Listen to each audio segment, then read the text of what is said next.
जब ऑक्सीजन लेते हैं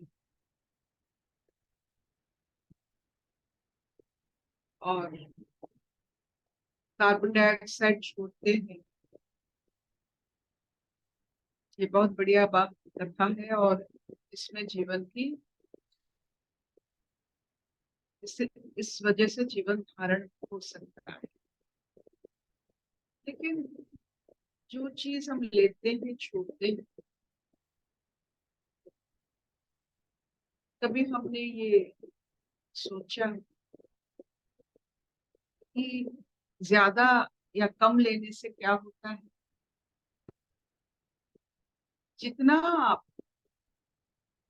सांस कम लोगे लेकिन भरा हुआ लो, आपकी आयु के ऊपर उसका बहुत अच्छा असर पड़ता है, आपके स्वास्थ्य के ऊपर, आपकी जो जो क्या कहते हैं उस वार्धक्य के ऊपर, आपकी जो वार्धक्य है बहुत कम हो जाता है जब आप सांस आहिस्ता लेते। Take lesser oxygen by slow breathing. वही सांस वही ऑक्सीजन जाएगी लेकिन आहिस्ता।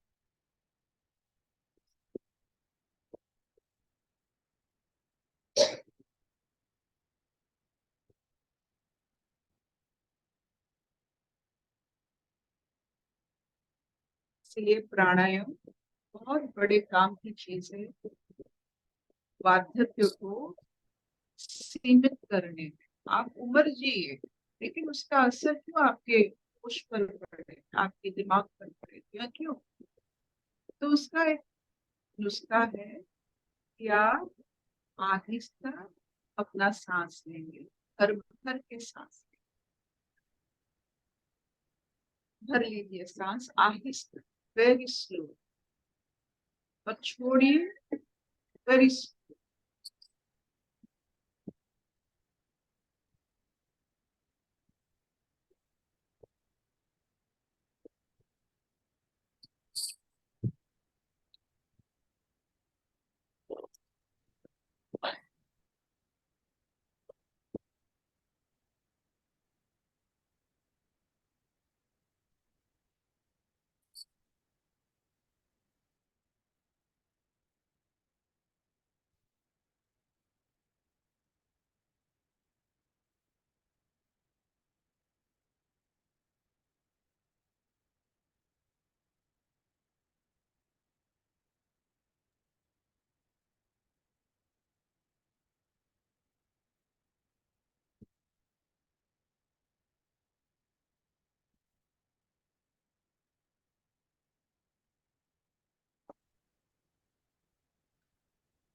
ओमकार नाद, नाद को थोड़े समय तक धारण कीजिए। ओम ओम।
वैशाली जी,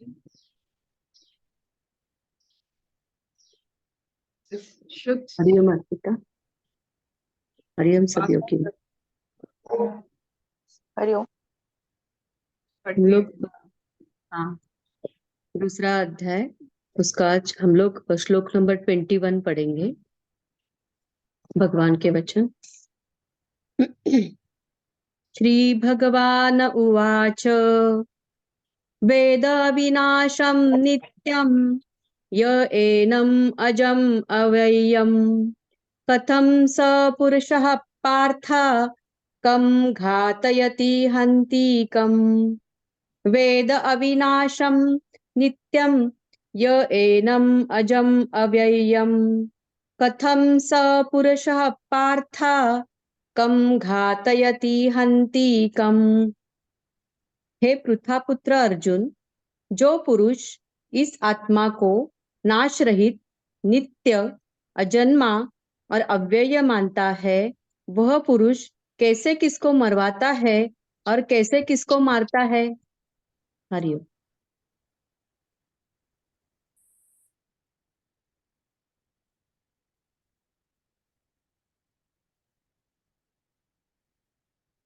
हमारा सोच अभी शरीर और आत्मा को पहचानने में चल रहा है।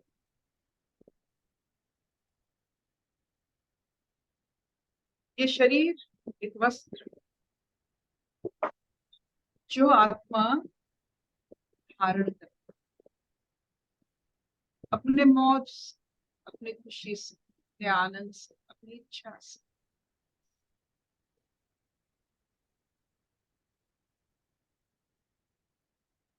क्यों धारण करता है?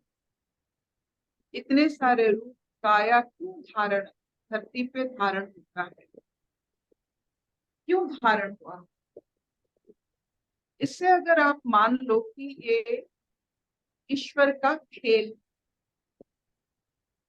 वो खेलते हैं, अपना मनोरंजन करते हैं और हम उन मनोरंजन का एक एक प्रक्रियाएं हैं। तो ईश्वर की खेल के हम हिस्सा है, इतनी बड़ी बात। हमें इस खेल में हिस्सा मिला है। ये जो क्रिकेट खेला जाता है, जिसको हिस्सा मिलता है वो कितना बड़ा आदमी बन जाता है। और हमें संसार के खेल में, जहाँ कुछ नहीं है, कुछ नहीं रहेगा, कुछ वक्त तक हमको खेलने के लिए एक काया मिलती, जिसका छाया हो।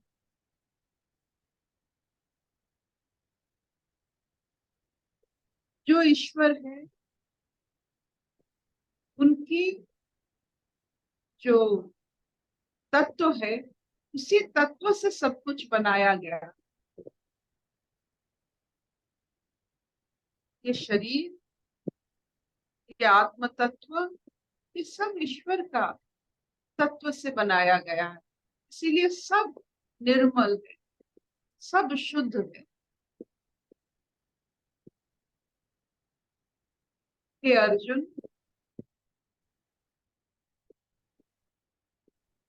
तुम अपने अभिमान, इस शरीर के अभिमान की वजह से ये शरीर को एक जैसा, मतलब आप ऐसे मानते हो कि ये आप ही का है, आपने इसे बनाया है, आपने आपके माता पिता ने इसे बनाया है, इसको नाम मिला है। आपको इस शरीर के ऊपर जो अभिमान है, उसकी वजह से तुम्हें अपने कर्म को अनदेखा कर रहे हो। हम लोग वैसे ही होते हैं, शरीर को इतना मान लेते हैं कि हिताहित ज्ञान चला जाता है। अर्जुन अपने शरीर की वजह से, अपने शरीर के अभिमान की वजह से अपना धर्म छोड़ने के लिए तैयार हो जाता, जिसके लिए कृष्ण ये वाणी कहते हैं कि हे अर्जुन,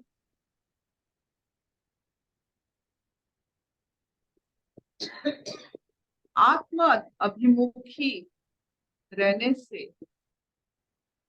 कर्म का असर भी नहीं पड़ता। आत्म भाव से किए हुए कोई कर्म उसका प्रारब्ध नहीं बनता।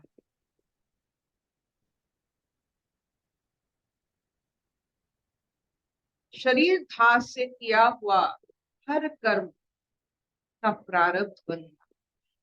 तो ये बढ़िया टेक्निक है कॉज एंड इफेक्ट से मुक्त होने के लिए, कि जब हम आत्म भाव से संसार में कर्म करते हैं तो उसका कोई असर हम पर नहीं पड़ता। Do it, forget. जो शरीर ध्यास से करते हैं वही याद रहता। अभी अर्जुन को ये बुलावा आया है कि तू शरीर ध्यास से मुक्त होकर आत्म भाव से अपना धर्म रक्षा कर, ताकि तुम्हारे ऊपर कुछ असर ही नहीं पड़ेगा। असर पड़ने से कर्म द्वंद बनता है, हम भूल करते हैं और प्रारब्ध हमको भोगना पड़ता है। आत्म भाव में कोई असर नहीं।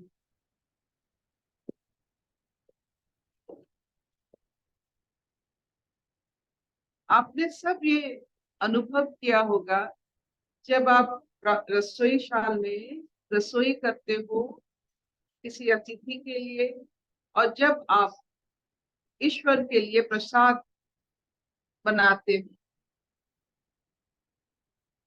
प्रसाद बनाने में आप देखते हो कि उसमें जो आत्मभाव की थोड़ा बहुत हिस्सा है, उसकी वजह से आप में एक मुस्कान होती है, और क्योंकि आपको ईश्वर को देना है और आप मानते हो कि ईश्वर दयालु है, वो भाव परखते हैं, तो इसीलिए आपको स्वाद में, या स्वाद है नहीं है, आपके मन में नहीं आता है। प्रसाद का कोई स्वाद नहीं होता है, आप चखते नहीं हो प्रसाद को। क्यों? क्यों? आप जानते हो ईश्वर स्वाद नहीं देखते हैं, आपके भाव देखते।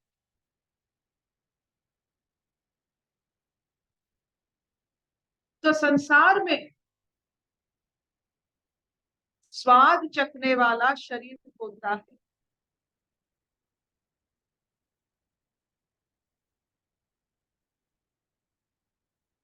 जिसकी कोई मायने ही नहीं है ईश्वर के कर्म में। प्रसाद बनाने में जैसे कोई स्वाद की जरूरत नहीं पड़ता है, आप चखते नहीं हो, आपको कोई ईश्वर नहीं बोलते हैं कि अच्छा बना है। आपकी मधुरता, आपकी जो जो क्या कहते हैं, आपकी जो तितिक्षा, ये सब जब आप अनुभव करते हो तो आपको इतना अच्छा लगता है, आप भूल ही जाते हो प्रसाद कैसा बना। लेकिन अतिथि जब आते हैं, उनके हर निवाले में आप ढूंढते हो आपकी प्रशंसा, आपका स्वाद, आपका जितने आप कष्ट किए हो उनके लिए, उसके उसके उसके वर्णन में आपको उतना प्रशंसा मिला है या नहीं। लेकिन प्रसाद में ऐसा नहीं होता। यही होता है, जो आत्म भाव में रहते हैं वो स्वाद से रहित रहते हैं।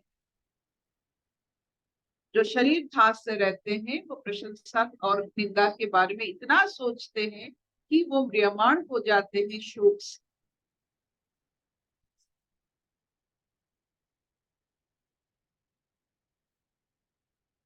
तो अर्जुन को अभी साधारण पकवान से अभी प्रसाद बनाना, और इस प्रसाद का ये मायने है कि आत्म भाव से अपना धर्म दिखाना है। और धर्म के लिए हम सबको एक शरीर मिला है धर्म रक्षा के लिए।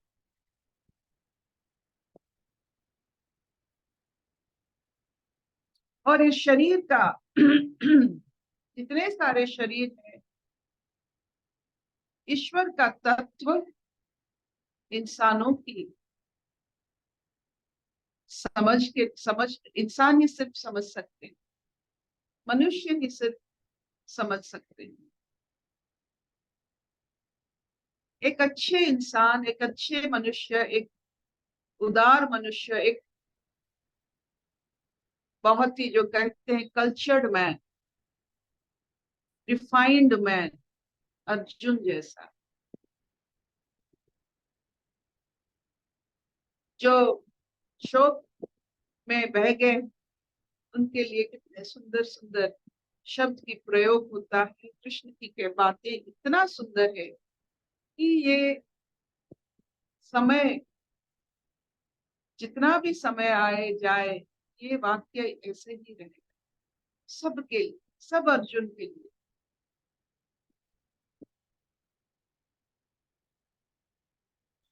तो ये शिक्षण ये है कि हम प्रसाद बनाए, उसके स्वाद के लिए अपना जीवन नष्ट न करें। जैसे प्रसाद में हमारा जीव काम नहीं देता है, वैसे संसार में हमारा शरीर सिर्फ धर्म रक्षा के लिए रहना चाहिए।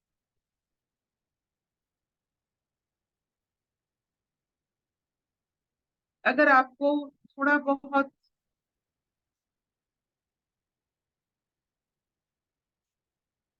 धर्म के बारे में, अगर आपको थोड़ा बहुत समझना है, धर्म एक नीति है जो भविष्य नियति बनाता है। आपका भविष्य आपके धर्म के ऊपर।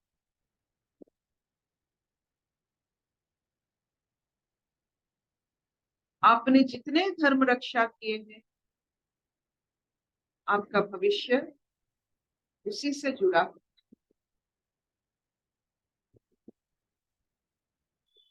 अर्जुन अभी अगर अपना धर्म रक्षा नहीं किया होता, तो आप अर्जुन के भविष्य को भी आप देख सकते हो क्या होता।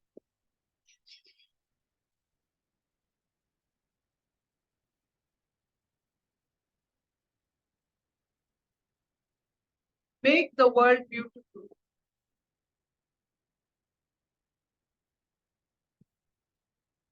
मेक योर एनवायरमेंट जॉयस, ये सब धर्म ही है।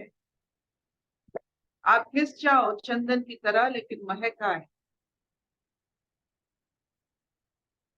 आपने देखा है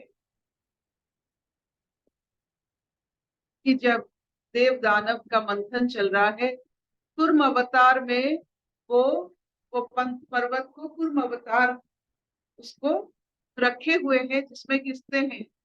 तो ये कुर्म अवतार, हमें भी कुर्म बनना है। घिस जाओ, लेकिन धर्म रक्षा, स्वाद के लिए नहीं, प्रसाद के लिए। हर समय प्रसाद, अपने अपने शरीर के लिए कुछ नहीं, ये जहां के लिए, इस संसार के लिए, ब्रह्मांड के लिए हम अवतार ही बन जाते हैं। जैसे ईश्वर ने मत्स्य अवतार, उनको क्या पड़ा था मत्स्य बनने के लिए? वो क्यों कुर्म बने? क्यों हर वक्त भगवान का एक अंश यहाँ दिसता है? यही उनका आत्मभाव का दर्शन।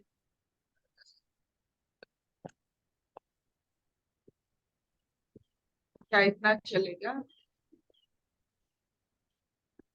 Can we be like as per the need?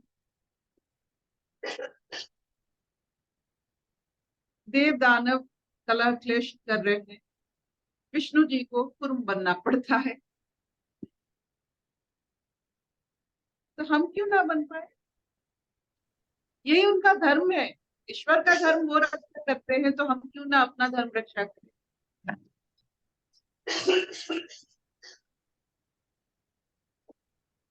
तो धर्म क्या होता है? वातावरण में विश्वास की स्थिति बनी रहे, आपकी वजह से सबके मन में विश्वास पैदा हो। ये बहुत बड़ा धर्म है। विश्वस्त, विश्वास, परिस्थिति, हर परिस्थिति में सबका विश्वास भाजन। खिस जाओ, राम जी किसे हैं, कृष्ण जी किसे, सब महापुरुष जिसके बारे में हम बात कर रहे हैं वो सब विश्वस्त है।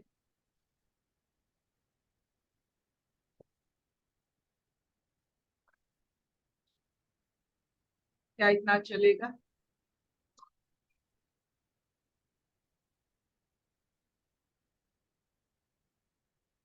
हाँ मामा चलेगा। Will this do? चलेगा दीदी। ये हाँ कभी हम हाँ लोग ध्यान, हाँ बोलिए ये कभी तारा हम लोग जी। ऑब्जर्व ही नहीं किए, ये कभी ऑब्जर्व नहीं किए कि प्रसाद बनाते तो कभी चखते नहीं है, मगर इतना स्वाद बन जाता है।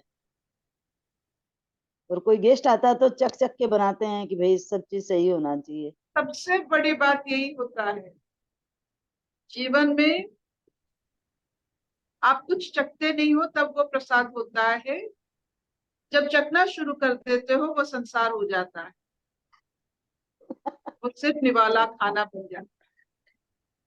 चखो मत, भाव से जो भी हुआ हुआ।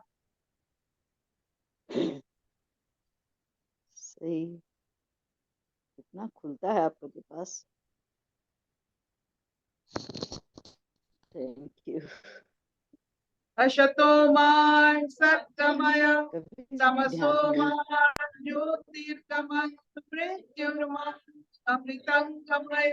सर्वे सुखिनः सन्तु, सर्वे सन्तु निरामयाः, सर्वे भद्राणि पश्यन्तु, मा कश्चित् दुःखभाग् भवेत्।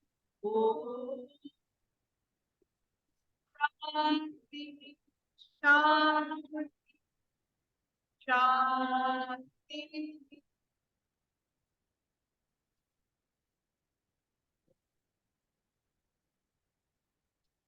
शरीर ध्यास का अर्थ आपने ये प्रसाद की उपाख्यान से थोड़ा बहुत अगर समझ लिए होंगे, आत्म भाव का अनुभूति जिस जिसको होता है वो अवतार होते हैं। अपने घर में अवतार बन जाते हैं। अवतार मतलब जब आप ईश्वर के गुण को अवतरण करते हो तब आप अवतार करते हो, डाउनलोड करते हो। अवतरण, डाउनलोड।